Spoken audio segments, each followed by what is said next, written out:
Un tas ir Rīgas Austrumu Kliniskās universitātes slimnīcas projekts jaunu molekulāru ģenētisko diagnostikas metožu ieviešana personalizētai krūts vēža pacientu ārstēšanai Latvijā.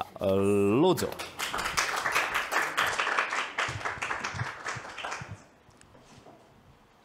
Labdien, cienījamie kolēģi!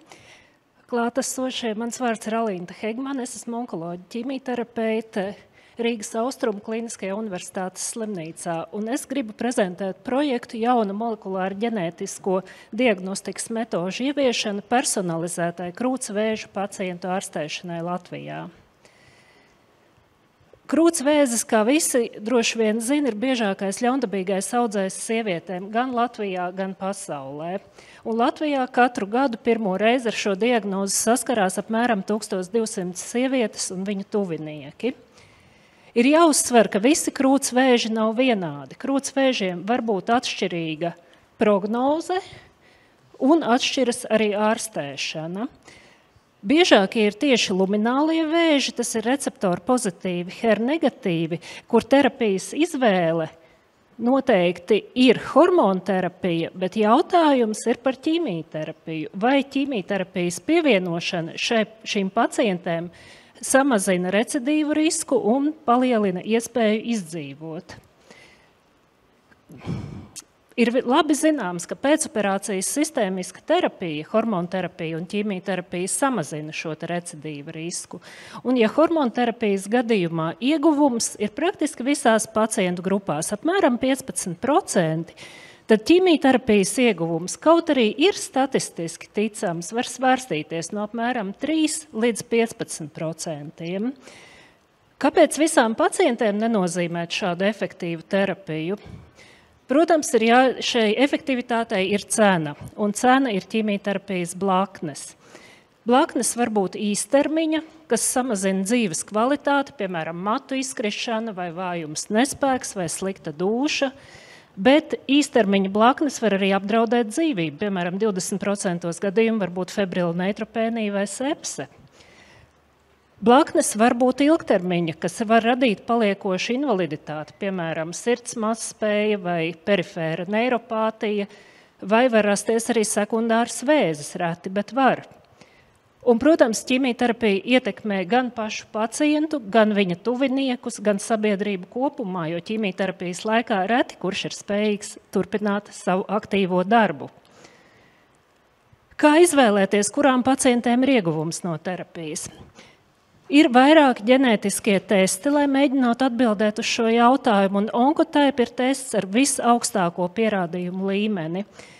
Tāpēc šis tests ir visās starptautiskās vadlīnijās krūts vēža ārstēšanai, lai varētu izvēlēties terapiju, ķīmijterapijai, jā vai nē. Un balstot izvēli uz šo testu, nevis klīniski patoloģiskiem faktoriem, ir pierādīts, ka 73% pacientu var droši izvairīties no ķīmijterapijas, nepasliktinot savas iespējas izdzīvot. Un ir jāņem vērā, ka šis tests ļauj personalizēt terapiju arī tādā veidā, ka 9% pacientu, kam standartā ķīmijterapija netiktu nozīmēta, balstoties uz šo testu, var saņemt terapiju. Un šīs ir pacientes, kurām iespējams ir agrīnie recidīvi, jo mēs viņām nenozīmējam ķīmijterapiju. Mūsu izstrādātais klīniskais algoritms paredz, ka 200 pacientēm varētu tikt veikts Oncotype tests, un no tām 140 varētu nesaņemt ķīmijterapiju. Ja tests netiek veikts, visām šiem pacientiem tiek nozīmētas toksiska terapija. Veicot ļoti vienkāršus aprēķinus, valsts budžetam tas varētu ietaupīt tūlīt vairāk kā 680 000 eiro. Tās ir ķīmijterapijas izmaksas, atbalsta terapijas izmaksas. Komplikāciju izmaksas mēs reiķinājām tikai febrilas neitropēnijas epizodes izmaksas un darba nespēju. Projekta rezultāti. Tātad 200 pacientēm noteiktā grupā tiek veikts ģenētiskais tests, tiek nozīmēta personalizēta terapija, kas 70% ļauj izvairīties no ķīmijterapijas, tiek uzlabota dzīves kvalitāte, samazināta nepieciešamība pēc ķīmijterapijas, samazināta darba nespēja, kas nav mazsvarīgi, tiek samazināta ķīmijterapijas nodaļas noslodze apmēram par 900 procedūrām gadā, kas ierobežot resursu apstākļos, ļauj saņemt terapiju tiem, kam tas patiešām ir vajadzīgs. Un tiek izstrādātas uz pierādījumiem balstītas rekomendācijas. Tāpat tiks novērstas vēlīnās blaknes, būs komplekss risinājums pacientiem ar krūts vēzi, jauna metode, un šis projekts noteikti ir sinerģijā ar vēža centra izveidi, onkoplānu un arī Eiropas vēža apkarošanas plānu. Paldies! Paldies! Izcils taimings. Tā. Nu, ja es varu stāvēt arī tajā pusē, kurā pusē ērtāk. Jautājumu sadaļa. Mentīkom, aktīvi esat bijuši, lūkojam, kas tad mums tur ir. Vai pareizi saprotu, ka 70% krūts vēža slimnieču tas var aiztaupīt nevajadzīgo ķīmijterapiju un tās blaknes? Tieši tā. Tieši tā arī ir, Vismaz 70%. Vismaz. Savukārt kāds cits jautā, vai nav pareizāk ieguldīt šo naudu skrīningu sakārtošanā? Tās ir divas absolūti atšķirīgas lietas. Skrīnings ir veselas sievietes. Kā es parādīju prezentācijā, jau tūlīt ieviešot testu ietaupījums ir nekavējoties. Tiek ietaupīti dažādi resursi. Es domāju, mēs nekonkurējam skrīnings ar ārstēšanu. Šīs ir pacients, kurām jau ir apstiprināta diagnoze, kurām ir jāsaņem pareiza terapija. Vai nevar būt tā, ka tests kļūdas un pacients zaudē laiku, kur veikt ķīmijterapiju? Ir kļūdas procents droši vien, ka ir, vai ne? Visam ir. Nekas šajā dzīvē nav 100% precīzi, bet tests papildus klīniski patoloģiskiem faktoriem noteikti ir precīzāks nekā tikai klīniski patoloģiskie faktori, ko mēs izmantojam šobrīd. Tad kāds no jautājumu uzdevējiem meklē inovāciju un jautā šādu, kur šeit ir inovācija, ja jau eksistē komerciāls tests un viss ir skaidrs, kā tas jātaisa?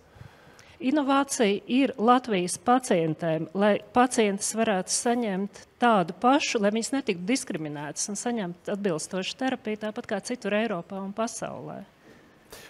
Kā jūsu projekts atšķiras no pētījumiem un prakses, kas tiek īstenoti Pauls Stradiņa Kliniskās universitātes slimnīcas pārmantotā vēža izpētes institūtā, vai šo testu jau nav iespējams veikt Stradiņa slimnīcā? Nē, diemžēl nav. Šo testu ir iespējams veikt tikai vienā noteiktā laboratorijā Amerikas Savienotajās valstīs, jo tests ir patenta aizsargāts. Tad viņu neviens nevar veikt, un tur ir jūtama atšķirības starp to, ko dara Stradiņa Kliniskās universitātes. Bet mēs sadarbosimies ar Paula Stradiņa Kliniskās universitātes slimnīcu, lai pacientiem visā Latvijā būtu pieejams šis tests. Tā, jautājums šāds, vai ir domāts, ka pacients jūtas drošāk ar ķīmijterapiju? Tas ir kaut kāds tāds pētījums, kur pacients jūtas labāk, ja viņām ir ķīmijterapija, pārliecinātāk par rezultātu? Stipri šaubos. Es drīzāk no praktiskās pieredzes teiktu, ka pacientus ar onkoloģisko diagnozi iespēja saņemt ķīmijterapiju ir viens no tiem faktoriem, kas baida visvairāk. Kas notiks, ja onkotype tests norādīs uz terapiju, ko nesedz valsts? Šis tests nenorāda uz konkrētiem preparātiem. Šis tests norāda hormonterapija un ķīmijterapija. Un adjuvantā terapijā visa atbilstošā terapija ir valsts kompensēta. Cik ātri kaut ko tādu var ieviest Latvijā un visās onkoslimnīcās, par ko mēs runājam? Jautājums, cik ātri notiek iepirkuma process. Mēs jau šobrīd pacientus sūtam uz testu, tikai pacients vai nu maksā par to pašas, vai vēršās Ziedot LV, kur ir fonds molekulāriem izmeklējumiem, un tā šis tests tiek apmaksāts. Tad tas tests ir, jo tas, ko cilvēki arī jautā, tā vairāk kārt, cik tad, kāpēc nepieciešams pilotu projekts, ja mēs zinām, tests strādā, ko tur vēl pilotēt, laižam iekšā? Tāpēc, ka tests nav valsts apmaksāts.